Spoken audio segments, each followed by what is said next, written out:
ఇరుగు పొరుగు చిన్న దేశాలపై డ్రాగన్ నిప్పులు కక్కుతోంది. దక్షిణ చైనా సముద్రంపై ఆధిపత్యం కోసం యుద్ధానికి సిద్ధమని కాలు దువ్వుతోంది. జపాన్, తైవాన్, ఫిలిప్పీన్స్ దేశాలపై కత్తులు నూరుతున్న చైనా దక్షిణ చైనా సముద్రాన్ని కబళించాలని కుట్రలు పన్నుతోంది.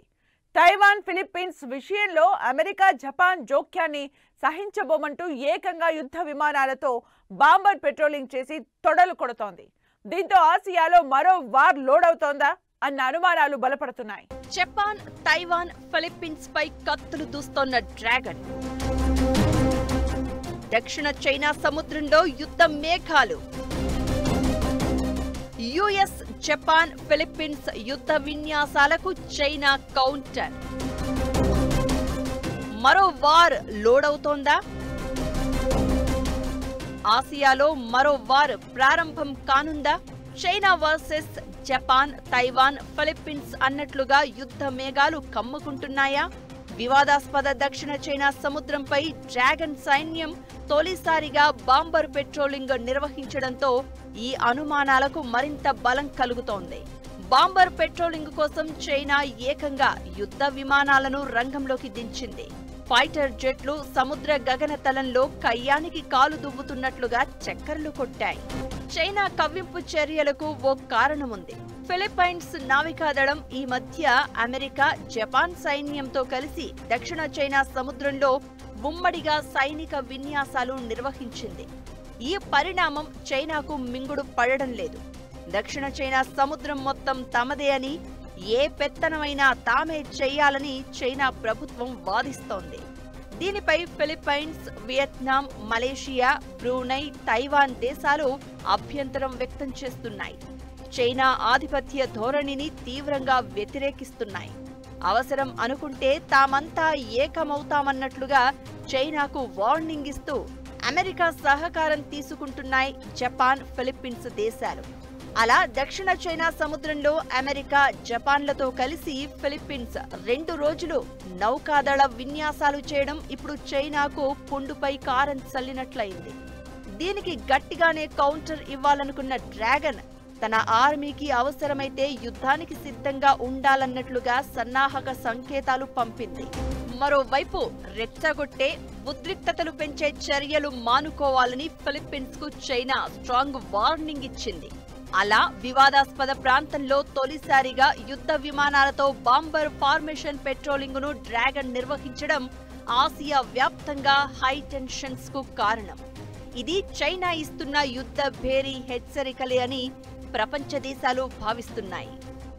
ముఖ్యంగా చైనా యొక్క ఎక్స్పాన్షనిస్ట్ ధోరణి, ఎన్లార్జ్మెంట్, ఎంట్రాప్మెంట్, ఎన్సర్కిల్మెంట్ అనే విధానాల ద్వారా ఒక రకంగా ఫిలిప్పీన్స్ని భయపెడతాము, మరోవైపు జపాన్ని భయపెడతాము, మరోవైపు తైవాన్ని భయపెడతాము అనేది చాలా పరిపాటిగా, అంటే ఇది ఒక నిత్యకృత్యం అయిపోయింది చైనాకి.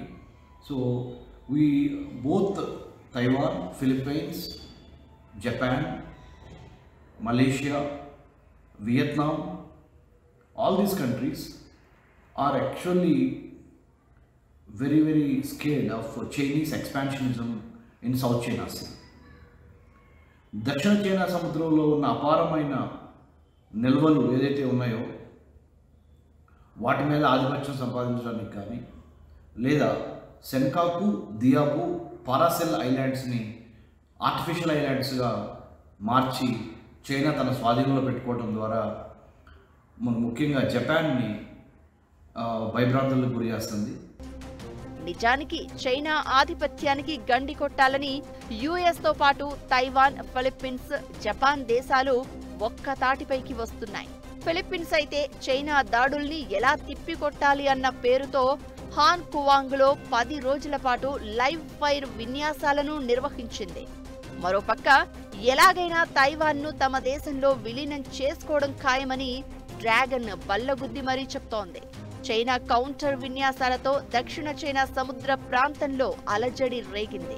అత్త తిట్టినందుకు కాదు, తోడికోడలు నవ్వినందుకు అన్నట్లు చిన్న చిన్న దీవులు ఎదిరించినా చైనా సహిస్తోంది. కానీ అమెరికా, జపాన్ లాంటి బయట దేశాల జోక్యాన్ని సహించలేకపోతోంది. అదే జరిగితే తమ సముద్ర వాణిజ్యానికి తీరని దెబ్బ తగులుతుందని భావిస్తున్నారు జిన్పింగ్. అందుకే దక్షిణ చైనా సముద్రంలో ఉన్న ద్వీపాలు, తీర ప్రాంతాల్లోని ఇతర దేశాలు వేరే బయటి దేశాలతో సత్సంబంధాలను పెట్టుకోవడాన్ని భరించలేకపోతోంది. ఫిలిప్పీన్స్, తైవాన్ పై చైనాకు అంత పెత్తనమేంటి? ఫిలిప్పీన్స్, తైవాన్ తో సన్నిహితంగా అమెరికా, జపాన్. బయటి దేశాల జోక్యాన్ని జీర్ణించుకోలేకున్న డ్రాగన్. ఫిలిప్పీన్స్, తైవాన్ పై చైనా ఎప్పటి నుంచో ఆధిపత్యం ప్రదర్శిస్తూ వస్తోంది. కానీ ఆ దేశాలు చైనాతో చేతులు కలిపేందుకు సిద్ధంగా లేవు. పైగా జపాన్, అమెరికా దేశాలతో స్నేహపూర్వక సంబంధాలను నెరపుతున్నాయి. ఇది చైనా తమ సార్వభౌమత్వానికి ముప్పుగా భావిస్తోంది. దక్షిణ చైనా సముద్రం చైనాకు ఆసియాలో వాణిజ్యానికి చాలా కీలకమైన ప్రాంతం. అక్కడ పట్టు కోల్పోయింది అంటే ఆర్థికంగా చాలా దెబ్బే. అందుకే ఆధిపత్యం చెలాయిస్తూ వస్తోంది డ్రాగన్. చిన్న చిన్న దీవులను తమ ఆధీనంలోకి తీసుకుని మొత్తం దక్షిణ చైనా సముద్రాన్నే తన కబంధ హస్తాల్లో పెట్టుకోవాలని వ్యూహ రచన చేస్తోంది. దీనికి Taiwan, Philippines, Vietnam, Cambodia, Brunei, Malaysia లాంటి దేశాలు వ్యతిరేకిస్తున్నాయి. తూర్పు చైనా సముద్రంలో దక్షిణ కొరియా, జపాన్ దేశాలు కూడా చైనా ఆధిపత్య వైఖరిని ప్రశ్నిస్తున్నాయి. దీంతో డ్రాగన్ అగ్గి మీద గుగ్గిలమవుతోంది. దీనికి తోడు జపాన్ కొత్త ప్రధాని సనాయే తకైచి తీరు చైనాకు నచ్చడం లేదు. తైవాన్ విషయంలో చైనా లేనిపోని ఆధిపత్యం ప్రదర్శించడం మానుకోవాలి అని జపాన్ ప్రధాని తకైచి వ్యాఖ్యలు చేసిన మరుక్షణం డ్రాగన్ నిప్పులు కక్కింది.